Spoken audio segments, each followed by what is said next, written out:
Hello students, I am CA Harshita Riswani from HR Institute of Studies. Today we will be starting a new chapter in Statistics for Standard 11 students. The name of the chapter is Measures of Dispersion, chapter number 4. हम इस chapter में 4 measures of dispersion के बारे में पढ़ने वाले हैं, लेकिन उससे पहले सवाल आता है कि dispersion मतलब होता क्या है? Dispersion मतलब दूर हो जाना, मतलब ये जो मेन ऑब्जर्वेशन है ये एवरेज ऑब्जर्वेशन है, इससे बाकी के ऑब्जर्वेशन कितनी डिस्पर्स्ड है, कितनी दूर है, उसको बोलते हैं dispersion.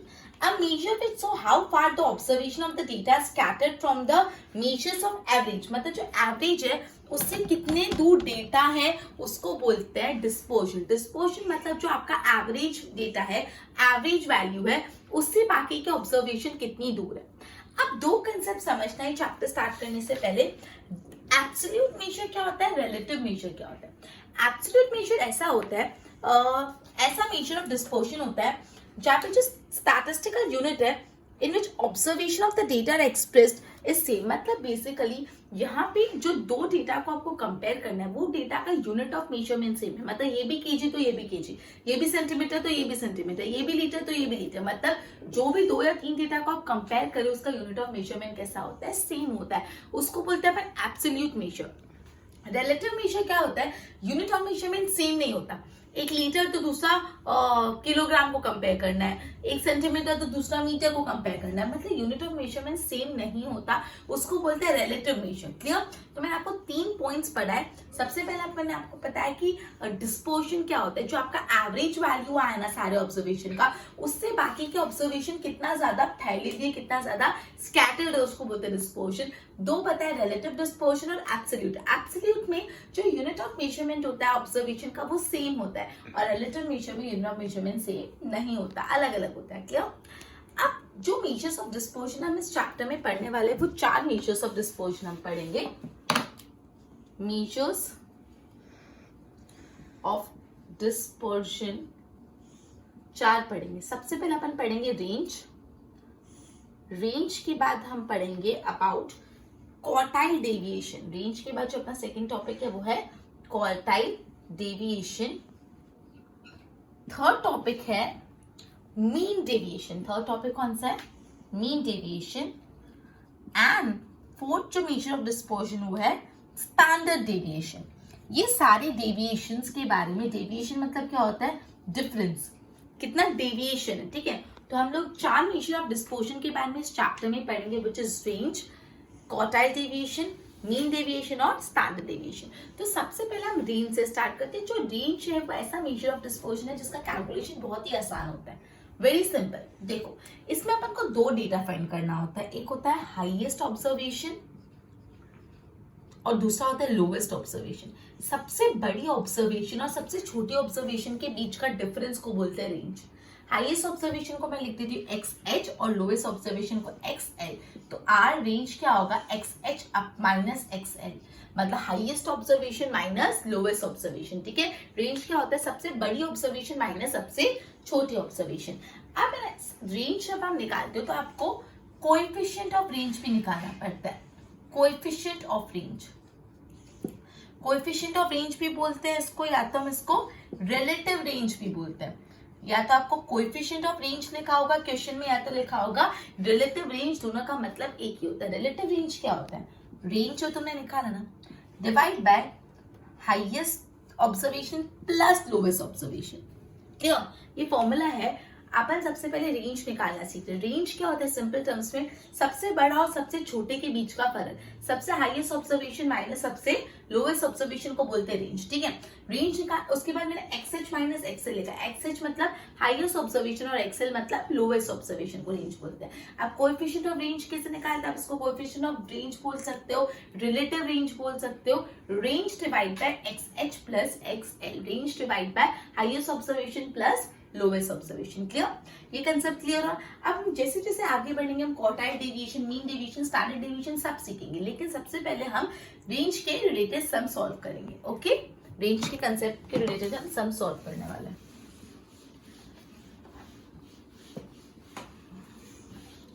Okay, so let us begin with illustration number 1. हम इलस्ट्रेशन नंबर 1 से चालू करते हैं. इलस्ट्रेशन 1. चलो तो क्वेश्चन रीड करते हैं. The runs scored by the batsman in his last 10 innings, 10 innings के रन दिए हुए हैं 48, 75, 30. Find the range and the coefficient of range of this run. मतलब आपको ये डेटा का रेंज फाइंड करना और कोएफिशिएंट ऑफ रेंज फाइंड करना है. तो रेंज के लिए सबसे पहले रेंज की फॉर्मूला क्या होती है? Range is equal to XH minus XL. XH होता है हाईएस्ट ऑब्जर्वेशन और XL होता है लोएस्ट ऑब्जर्वेशन. तो पहले मैं निकाल देती हूँ कि XH है क्या और XL है क्या. तो आप अपने डेटा में देखो सबसे बड़ा वैल्यू किसका दिख रहा है. आपको दिखेगा सबसे बड़ा वैल्यू आई थिंक 93. वो आपको देखते से ही पता चल जाएगा ना डेटा को कि 93 सबसे बड़ी वैल्यू हाईएस्ट ऑब्जर्वेशन. और सबसे छोटी वैल्यू क्या है? Lowest observation. आप देखोगे तो आई थिंक 18. तो लोएस्ट ऑब्जर्वेशन है 18. ये आपके पास डेटा है. सो 93 माइनस 18 करोगे मतलब highest observation minus lowest observation करोगे तो 75 आया मेरा रेंज. पीछे लिखने का यूनिट 75 रन्स. तो रेंज कितना आया? 75 रन. उसके बाद और अपन को क्या फाइंड करना है? कोएफिशिएंट ऑफ रेंज भी फाइंड करना है. कोएफिशिएंट ऑफ रेंज की फॉर्मूला क्या होती है? मैंने अभी आपको बताई. कोएफिशिएंट ऑफ रेंज होता है रेंज जो आपने निकाला divide by highest observation plus lowest observation. Range divide by highest observation plus lowest observation. Range है अपना यहाँ पे निकाला 75. हाईएस्ट ऑब्जर्वेशन कितना है? 93 और लोएस्ट ऑब्जर्वेशन कितना है? 18. तो 75 plus 111 93 plus 18 111 and 75 divide by 111 करोगे तो आएगा 0.6757. अब इसको राउंड ऑफ कर लेना स्टूडेंट्स. 0.6 देखो यहाँ पे 7 है. 7 के बाद क्या है? 5 पे तो +1 कर देंगे मतलब 68. तो मेरा कोएफिशिएंट ऑफ रेंज है 0.68 और मेरा रेंज है 75 रन्स. क्लियर? ओके. सो अपन ने रेंज कैसे निकाला? Highest observation minus lowest observation और coefficient of range highest observation minus lowest observation divide by highest observation plus lowest observation. ठीक है. सो इसी बेस पे हम इलस्ट्रेशन नंबर 2 देखते हैं. इलस्ट्रेशन नंबर 2 में जो डेटा है ना, just give me a minute. वो डेटा आपको जो अभी डेटा था ये कैसे था? एकदम रॉ डेटा. इसमें फ्रीक्वेंसीज थी. अब हम रॉ डेटा नहीं देखेंगे, हम थोड़ा सॉरी ये एकदम अनग्रुप डेटा था. अब ग्रुप डेटा देखते हैं. डिस्क्रीट डेटा है. देखो from the following information monthly salary of worker year. आपको रेंज और कोएफिशिएंट ऑफ रेंज निकालनी. यहाँ पे इतना इजी है ना, कुछ नहीं. आप सबसे पहले मंथली सैलरी निकालनी है. मंथली सैलरी देखो रेंज की फॉर्मूला क्या होती है? XH minus XL. तो अपन को पहले XH और XL निकालना होता है. XL मतलब हाईएस्ट ऑब्जर्वेशन और XL मतलब लोएस्ट. तो आप क्वेश्चन में मंथली सैलरी दी है 3500, 4000, 5000, 7500, 10000, 12000. नीचे नंबर ऑफ वर्कर्स भी दिए. फ्रीक्वेंसी उसको इग्नोर करो. फ्रीक्वेंसी को प्रॉपर इग्नोर करो. यहाँ पे रेंज निकालने में फ्रीक्वेंसी का कोई काम नहीं. आपको जो X वाली वैल्यू थी ना उसमें ही देखना है. X में सबसे हाईएस्ट कौन सा आपको दिख रहा है? 12000 दिख रहा है. तो 12000 और X में सबसे लोएस्ट कितना दिख रहा है? 3500. तो लोएस्ट ऑब्जर्वेशन 3500. ठीक है. मतलब आप फ्रीक्वेंसी का कोई लेना देना नहीं, सिर्फ जो X की वैल्यू मतलब जो मंथली सैलरी है उसमें हाईएस्ट और लोएस्ट निकालो. अब range is equal to XH highest मतलब 12000 माइनस लोएस्ट मतलब 3500. तो रेंज है अपना 12000 माइनस 3500 दैट इज 8500 रुपीज. क्योंकि सैलरी है ना. अब दूसरा अपन को साथ ही साथ कोएफिशिएंट ऑफ रेंज भी निकालना है. कैसे निकालेंगे coefficient of range? Coefficient of range. Coefficient of range is equal to range divide by XH plus XL. तो रेंज कितना हो गया? 8500 जो अपन ने निकाला ऑलरेडी. और XH कितना था? Highest observation 12000 plus lowest observation कितना है? 3500. तो plus 3500 which is 8500 divide by 12,000 plus 3,500 which is 15,500. And जब आप इसको कट करोगे और सोल्यूशन करोगे तो आएगा 0.5484. लेकिन अपन को इसको क्या करना है? राउंड फिगर 0.5 के बाद यहाँ पे 4 और ये पीछे क्या 8 मतलब 5 से ज्यादा तो +1 दैट इज 0.55. तो सेकंड क्वेश्चन में मेरा रेंज आया 8500 रुपीज और कोएफिशिएंट ऑफ रेंज आया 0.55. जब आप कोएफिशिएंट ऑफ रेंज निकालो तो कोई भी पीछे यूनिट मत लिखना. कोएफिशिएंट ऑफ रेंज निकालने के लिए पीछे कोई यूनिट नहीं लिखते. और रेंज निकालो तो जो भी डेटा में यूनिट है वो लिखो. ठीक है. क्लियर? आप इलस्ट्रेशन नंबर 3 सॉल्व करते हैं. इलस्ट्रेशन नंबर चलो एक बार इसको देख लो. मैं रब कर लेती हूँ नेक्स्ट टाइम नेक्स्ट बार. ओके. सो इलस्ट्रेशन 1 और 2 अपना हो गया. दोनों में रेंज और कोएफिशिएंट ऑफ रेंज ही निकालना था. पहला डेटा जो था वो एकदम अनग्रुप डेटा था. जिसमें फ्रीक्वेंसीज नहीं थी, और जो दूसरा डेटा है वो ग्रुप डेटा था जिसमें फ्रीक्वेंसीज थी। अब अपन जाते हैं इलस्ट्रेशन नंबर 3 पे। इलस्ट्रेशन 3 कंटिन्यूअस डेटा है। देखो, the item produced in a factory are placed in the different boxes according to the weight. Using the following information आपको find range and relative range। अगर आप relative range लिखा उसका मतलब भी क्या होता है, कोएफिशिएंट ऑफ रेंज ही होता है। सो कोएफिशिएंट ऑफ रेंज लिखा या relative range, it is one and the same. चलो अब देखो, इसमें आपको वेट्स दे दिए 10 से 15, 15 से 20, 20 से 25, 25 से 30 और 30 से 35, और नीचे दे दिए फ्रीक्वेंसी। फ्रीक्वेंसी यहाँ पे भी आप करोगे इग्नोर। जब भी आप रेंज निकालते हो फ्रीक्वेंसी का कोई महत्व नहीं है, आप उसको इग्नोर करोगे। आप अपने कंटिन्यूअस डेटा में देखो, सबसे छोटा क्या है 10, और सबसे बड़ा डिजिट कौन सा दिख रहा है 35। तो simple 10 and 35। Range is equal, सबसे पहले आप क्या करोगे, हाईएस्ट ऑब्जर्वेशन और लोएस्ट ऑब्जर्वेशन निकाल लो। हाईएस्ट ऑब्जर्वेशन है मेरा 35 और लोएस्ट ऑब्जर्वेशन है 10। तो रेंज होगा highest observation minus lowest observation, that is 35 minus 10, that is 25। अब पीछे यूनिट लिखना मत भूलना, 25 kg से। तो रेंज आया 25 kg। अब निकालते हैं relative range, that is coefficient of range भी बोलते हैं, या relative range, one and the same. Relative range क्या होता था, coefficient of range, range divide by highest observation plus lowest observation. तो range divide by XH plus XL।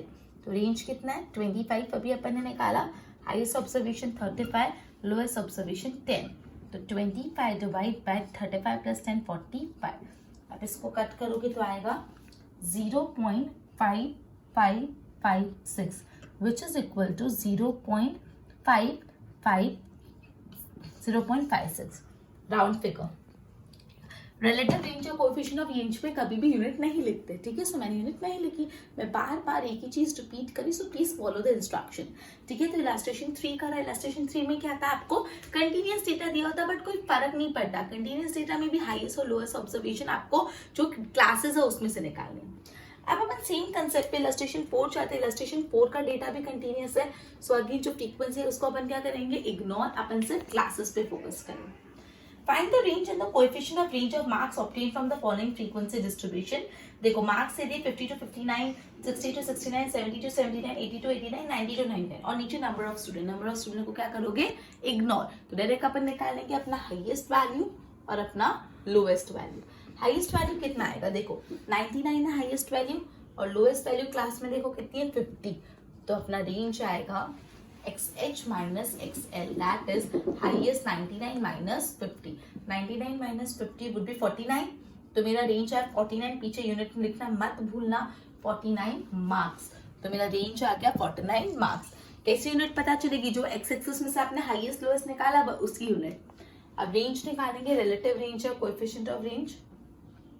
Coefficient of range मैं बार बार बोल रही हूँ, कोएफिशिएंट ऑफ रेंज में unit नहीं लिखते। कोएफिशिएंट ऑफ रेंज की फॉर्मूला थी, जो हमने रेंज निकाला वो, और highest observation plus lowest observation. Range निकाला 49, highest observation 99 plus lowest observation 50। So 49, 99 plus 50 is 149। 49 divide by 149 is 0.3289। इसको राउंड फिगर करोगे 0.33 हो जाएगा। इसमें पीछे यूनिट नहीं लिखते, इसके पीछे क्या नहीं लिखते, यूनिट नहीं लिखते, ठीक है। सो इलस्ट्रेशन 4 भी हो गया। तो अपन ने 4 इलस्ट्रेशन किए। इलस्ट्रेशन अपन ने मैंने आपको डिस्पर्शन बताया, डिस्पर्शन जो एवरेज डेटा होता है उससे बाकी का डेटा कितना दूर है, राइट। फिर मैंने आपको एब्सोल्यूट डिस्पर्शन और रिलेटिव डिस्पर्शन में, एब्सोल्यूट में यूनिट सेम होती है और रिलेटिव में यूनिट्स डिफरेंट होती है। यूनिट मतलब केजीज, लीटर, ठीक है, सेंटीमीटर। अब मैंने आपको बताया 4 मेजर्स ऑफ डिस्पर्शन है, जो है range, quartile deviation, mean deviation and standard deviation. So सबसे पहले अपन का जो सबसे सिंपल है, रेंज अपन आज क्या, हाईएस्ट रेंज कैसे निकालते हैं, highest observation minus lowest observation. और कोएफिशिएंट ऑफ रेंज कैसे निकालते हैं, range divide by highest observation plus lowest observation. अपन इलस्ट्रेशन 1 2 3 4 किए। अब आपको what you have to do in homework के चारों इलस्ट्रेशन रिपीट करने और पूरा का पूरा एक्सरसाइज 4.1, मतलब अपने एक एक्सरसाइज जितना पूरा कंप्लीट कर लिया। सो एक्सरसाइज 4.1 होमवर्क में करना है। 4 सम है और 4 सम इलस्ट्रेशन, तो कितने सम हुए 8, 4 इलस्ट्रेशन एंड 4 एक्सरसाइज सम, ठीक है। And next chapter next session में हम क्वार्टाइल डेविएशन के बारे में पढ़ेंगे। Till then good bye.